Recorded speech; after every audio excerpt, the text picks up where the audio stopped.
الحمد للہ رب العالمین والصلاة والسلام علی رسولہ الکریم اما بعد فاعوذ باللہ من الشیطان الرجیم بسم اللہ الرحمن الرحیم وَإِذْ قِيلَ لَهُمُ اسْكُنُوا هَٰذِهِ الْقَرْيَةَ وَكُلُوا مِنْهَا حَيْثُ شِئْتُمْ وَقُولُوا حِطَّةٌ وَادْخُلُوا الْبَابَ سُجَّدًا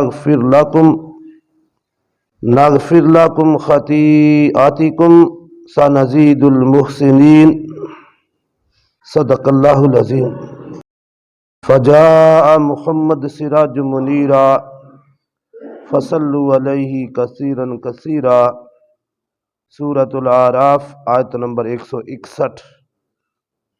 ارشاد باری تعالیٰ ہے وَإِذْ قِيلَ لَهُمُ اسْكُنُوا هَٰذِهِ الْقَرْيَةَ، اور جب ان سے یعنی بنی اسرائیل سے کہا گیا کہ اس شہر میں اس بستی میں آباد ہو جاؤ، وَكُلُوا مِنْهَا حَيْثُ شِئْتُمْ وَقُولُوا حِطَّةٌ وَادْخُلُوا الْبَابَ سُجَّدًا نَغْفِرْ لَكُمْ خَطِيئَاتِكُمْ، اور اس میں سے جہاں چاہو کھاؤ، اور اس میں داخل ہوتے وقت یہ کہنا کہ ہمیں بخش دے، ہمیں معاف کر دے، اور شہر کے دروازوں میں سجدہ یعنی سر جھکائے ہوئے داخل ہونا، ہم تمہاری خطائیں معاف کر دیں گے، عن قریب ہم نیک لوگوں کو بہت زیادہ دیں گے۔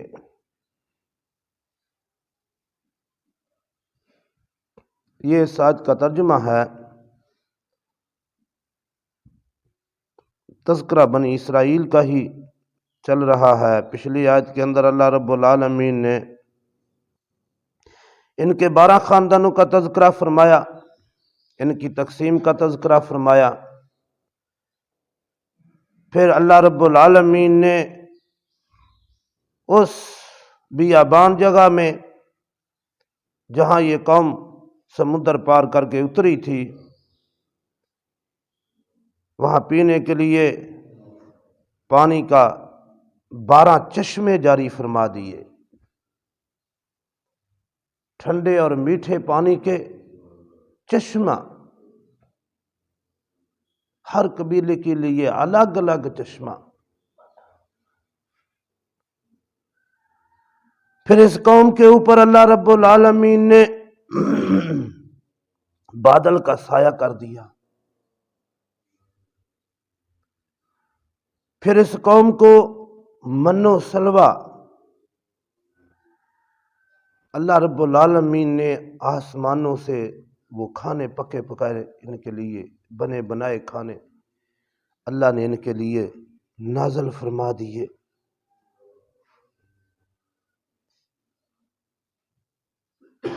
اور بھی بہت سی پاکیزہ چیزیں اللہ نے عطا فرمائی۔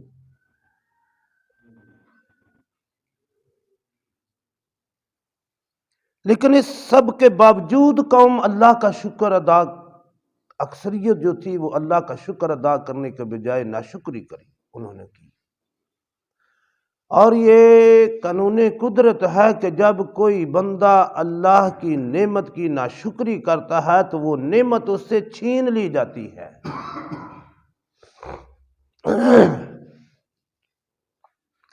تو اس قوم نے بھی وہ پکے پکائے کھانے اور بادل کا سایہ اور وہ سارے چشموں کا میٹھا پانی اور سب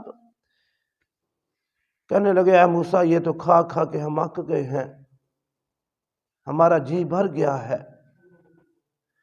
ہم مزید یہ نہیں کھا سکتے، ہمارے لیے کوئی دعا کرو کہ اللہ تبارک تعالی ہم بھی کسی شہر میں کسی بستی میں جائیں، وہاں رہیں، ہم کھیتی باڑی کریں، ہم اگائیں اور کھائیں۔ اور ایسا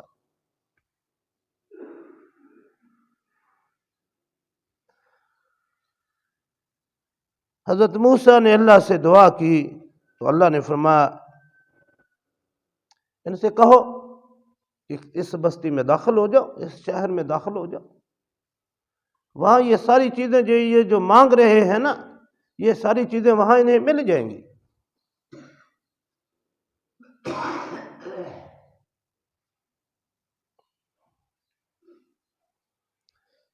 تو اسی کا تذکرہ اللہ نے اس میں فرمایا وَإِذْ قِيلَ لَهُمُ اسْكُنُوا هَٰذِهِ الْقَرْيَةَ،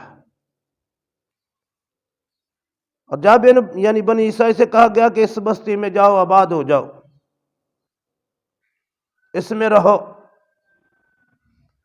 وَكُلُوا مِنْهَا حَيْثُ شِئْتُمْ، اور اس میں سے جہاں چاہو جو چاہو کھاؤ۔ اب وہ پکے پکائے کھانے تو گئے، اب تو ہاتھ سے محنت کرو گے تو کچھ کھاؤ گے نا،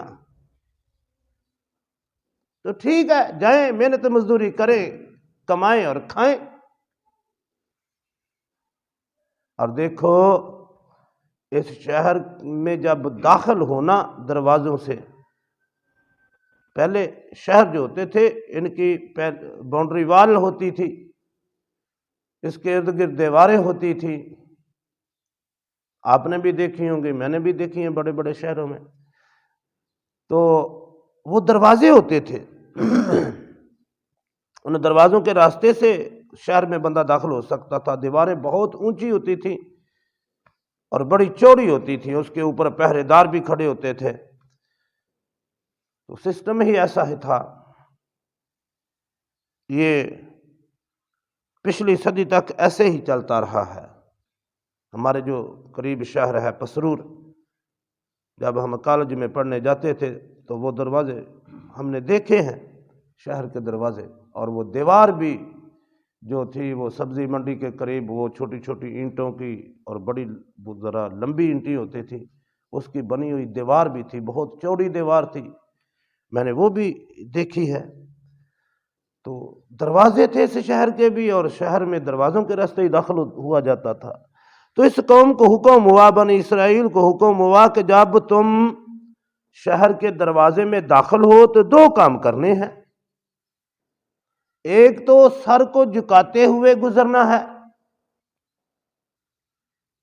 وَقُولُوا حِطَّةٌ، ایک تو توبہ، حِطَّةٌ کا مطلب ہوتا ہے توبہ، معاف کر دو، بخشش، تو یہ لفظ بولنا ہے حِطَّةٌ، اے اللہ ہمیں معاف کر دے، ہمیں بخش دے، ہمیں توبہ کرتے ہوئے گزرنا ہے۔ وَادْخُلُوا الْبَابَ سُجَّدًا، اور سجدہ کرتے ہوئے داخل ہونا ہے، یعنی اپنے سروں کو جھکائے ہوئے داخل ہونا ہے، اکڑ سے داخل نہیں ہونا۔ لیکن قوم کہاں ماننے والی ہے، انہوں نے حِطَّةٌ کا لفظ بھی بدل دیا، پیچھے سورہ بقرہ میں گزر چکا ہے، وہ تفصیل کے ساتھ اس پر بات ہو چکی، اور جھکنے کی بجائے اکڑتے ہوئے داخل ہوئے۔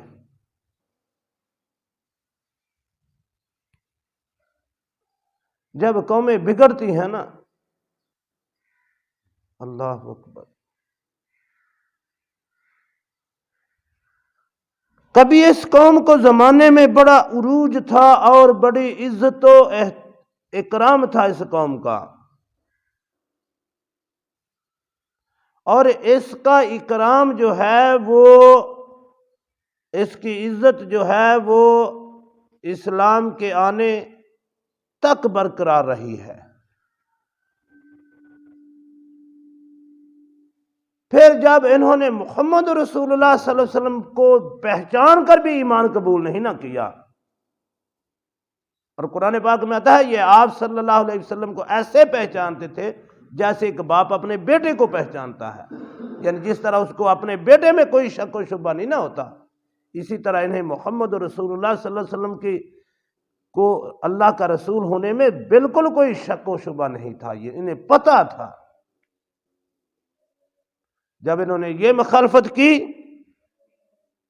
پہچاننے کے باوجود مخالفت کی اور بہت زیادہ مخالفت کی، تو پھر ان کی سزا شروع ہوئی،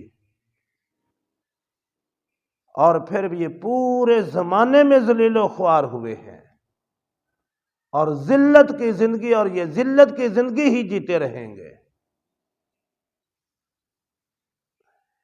یہ قوموں کا حال ہوتا ہے۔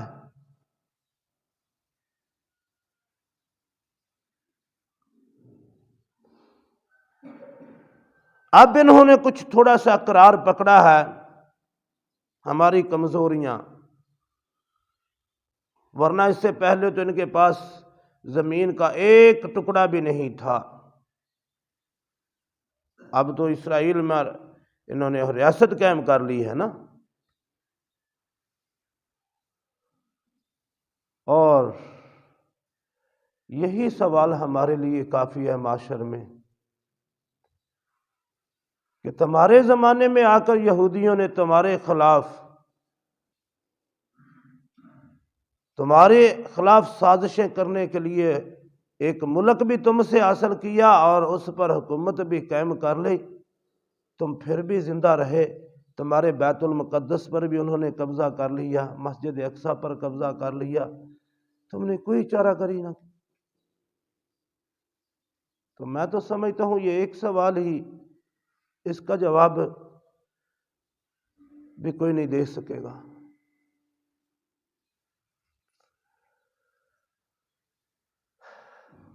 یہ نمازیں کس کھاتے میں جائیں گی؟ پہلی بات تو ہے اکثریت پڑھتی ہی نہیں، جو پڑھتے ہیں ہم بھی بس فارمیلٹی ہی پوری کرتے ہیں، پلے ہمارے بھی کیا ہے، ہماری سوچ کیا ہے، ہماری کتنی محدود سوچ ہے۔ مسلمان کی سوچ کتنی وسیع ہونی چاہیے۔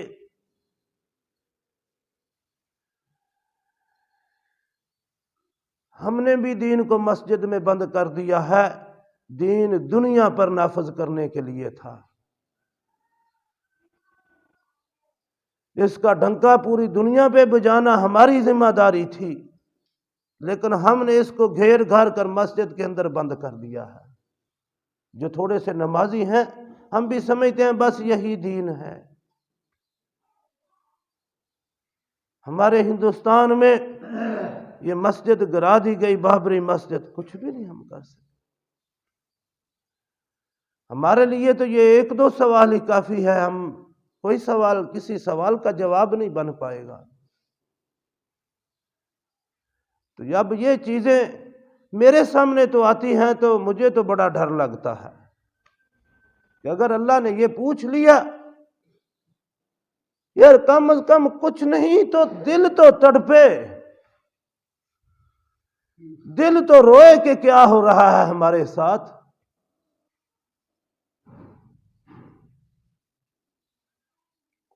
راتوں کو اٹھ کے بندہ تڑپے، کچھ نہیں کر سکتے، یہ تو کر سکتے ہیں نا، راتوں کو اٹھ کے اللہ کے حضور سجدہ ریز ہو کے دعائیں تو کریں، وہ بھی نہیں کر رہے۔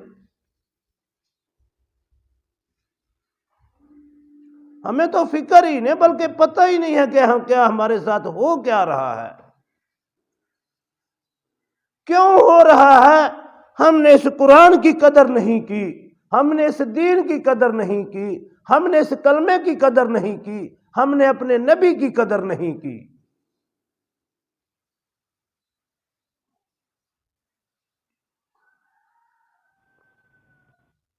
بڑا ثواب ہے اس قرآن کو پڑھنے کا، مولانا صاحب جمعے میں بتا رہے تھے، لیکن آخر میں جو بات انہوں نے کی ہے سارا نچوڑ وہ تھا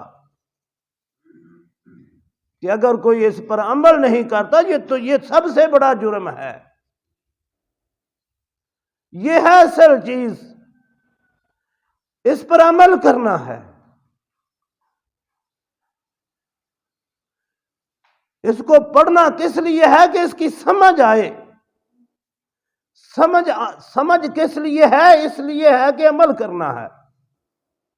ہم نے تو بس سمجھ لیا بس 2-4 پڑھ لو قرآن پاک، وہ بھی رمضان میں شاید بہت کم لوگ 1-2 دفعہ پڑھ لو بس جی حق ادا ہوا، نہ۔ تو یہ اس قوم کی حالت دیکھ لے، دنیا میں کیا ہوا، اتنے ذلیل و خوار ہوئے ہیں، جو ہم بھی ذلیل و خوار ہوئے ہیں۔ علامہ اقبال نے بڑا خوبصورت کہا تھا، بڑا دل رکھنے والا یہ بندہ تھا، وہ معزز تھے زمانے میں مسلمان ہو کر، ہم خار ہوئے ترک قرآن ہو کر، ہم نے قرآن کو چھوڑ دیا، قرآن سے ہم نے تعلق توڑ دیا، تو ہم ذلیل و خوار ہی ہوئے۔ کبھی ہماری توجہ اس طرف نہیں گئی۔ تو قوموں کا حال اللہ نے اس لیے یہ بیان کیا ہے۔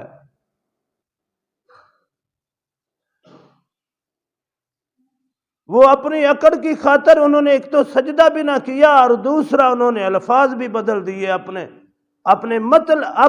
مرضی کے معنی اور اپنا لیے، اپنی مرضی سے رد و بدل کر لیا۔ ہمارا بھی یہی حال ہے نا، ہم جہاں چاہتے ہیں اس کو قرآن کو کھونچ کر الٹ پلٹ کر کے ہم اس کو اپنے سانچے میں فٹ کرنے کی کوشش کرتے ہیں کہ جو میں کر رہا ہوں قرآن اس کے مطابق ہے۔ ہم اپنے آپ کو قرآن کے سانچے میں نہیں ڈالتے، قرآن کو اپنے سانچے میں ڈالنے کی کوشش کرتے ہیں، اللہ کے احکامات کو اپنی ذات کی خاطر بدل لیتے ہیں، اپنے آپ کو قرآن کی خاطر نہیں بدلتے۔ یہی ان کا جرم تھا، انہوں نے الفاظ بدل دیے، معنی بدل دیے۔ میں یہ زیادہ زور اس لیے اپنی طرف ساری بات کو کھینچ کے لاتا ہوں کہ ہمیں اس کو سمجھنا چاہیے کہ قرآن ہمیں کیا بتاتا ہے، ہمیں کیا سبق دے رہا ہے، ہمیں کیا درس دے رہا ہے، ہمیں وہ سمجھنا ہے۔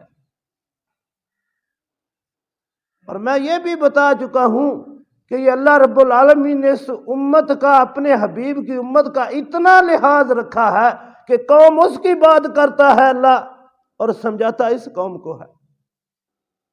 اس کو قرآن کو کبھی اس اینگل سے بھی پڑھے، بات اس قوم کی ہوتی ہے، سمجھایا اس قوم کو جاتا ہے۔ یہ لحاظ ہے اس قوم کا، اس امت کا، اور یہ میری تمہاری وجہ سے نہیں ہے، یہ اللہ نے اپنے حبیب کی وجہ سے اس امت کا لحاظ رکھا ہے کہ یہ میرے حبیب کی امت ہے۔ تو اللہ نے فرمایا ہاں تم سے جو غلطیاں کوتاہیاں ہوئیں، ناشکری ہوئی، اگر تم یہ کام کر لو گے نغفر لکم خطیئاتکم، ہم تمہاری خطائیں معاف کر دیں گے۔ وہ تو بڑا رحیم و کریم مولا ہے، اللہ اکبر۔ جب اس کی رحمت کی بات آتی ہے تو پھر کوئی دل میں امید پیدا ہوتی ہے۔ جب ہم اپنے گناہوں کی طرف دیکھتے ہیں تو پھر پلے کچھ بھی نظر نہیں آتا۔ کتنا رحیم و کریم ہے، اس کی ناشکری بھی کی اس قوم نے، سارا کچھ کیا۔ پھر اللہ نے فرمایا اگر تم یہ کام کر لو گے نغفر لکم خطیئاتکم، ہم تمہاری خطائیں معاف کر دیں گے۔ اور پھر فرمایا معاف ہی نہیں کیسا نزید المحسنین، اور ہم احسان کرنے والوں کو اور زیادہ دیتے ہیں۔ اگر تم یہ کام کرو گے تو ہم اپنی نعمتیں اور زیادہ دے دیں گے تمہیں۔ ہمارے لیے بھی یہ سبق ہے کہ اپنے سابقہ گناہوں سے توبہ کریں، اللہ کی طرف رجوع کریں، آئیں اللہ کی طرف، دیکھیں پھر اللہ کی نعمتوں کی بارش کیسے ہوتی ہے، اللہ اپنی نعمتیں کیسے ہم پر جو ہے وہ نشاور کرتا ہے۔ یہ بات ہمیں بھی سمجھائی جا رہی ہے کہ اگر تم خطا میں چلے گئے ہو، خطا کی زندگی میں پھنس گئے ہو، تو آؤ اللہ کی طرف توبہ کرو، دیکھیں پھر اللہ کی رحمتیں تم پر کیسے آتی ہیں۔ اللہ اپنی رحمتوں کا سایہ سب مسلمانوں پر فرمائے۔ وما علینا الا البلاغ المبین۔